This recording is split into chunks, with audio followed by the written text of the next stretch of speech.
Ce passage nous donne un indice important puisqu'il nous donne le moment de la résurrection. Nous pouvons voir que le cadre se situe à la fin des 1260 jours. Révélation chapitre 11 verset 12. Et ils entendirent du ciel une voix qui leur disait « Montez ici !» Et ils montèrent au ciel dans la nuée, et leurs ennemis les virent. Le contexte se situe quand les nations auront attaqué Jérusalem, ce qui provoquera la mort des 2 témoins qui seront relevés le 3e jour. Donc si nous sommes attentifs, nous voyons que pendant 3 ans et demi, ces 2 témoins prophétisent. Ils sont par la suite tués et relevés le 3e jour.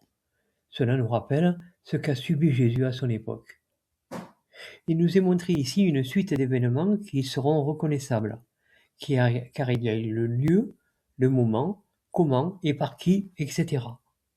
Il manque cependant un élément, c'est celui de la résurrection à l'enlèvement, dont nous ne connaissons pas la durée.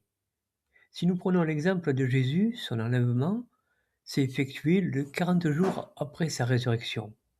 Nous devons avoir en tête ces points pour voir s'ils se réalisent.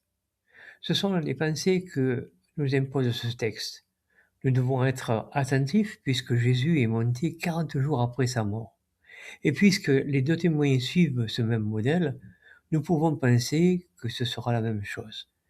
Mais nous ne serons pas déçus si cela ne se passe pas comme cela. Puisque ces choses sont détaillées, il nous faut chercher à les comprendre. Tous les trésors cachés sont en Christ. Et on peut voir ici que c'est en Christ qu'on pourrait pouvoir trouver une solution. Les temps sont les mêmes, ce n'est pas un hasard. Il y a un parallèle évident.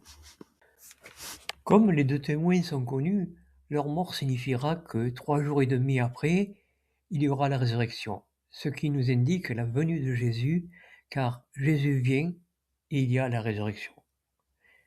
Ces écrits nous montrent une situation que nous devons voir sur le terrain. Ce ne seront pas les événements qui seront cachés, ils seront en vue de tous.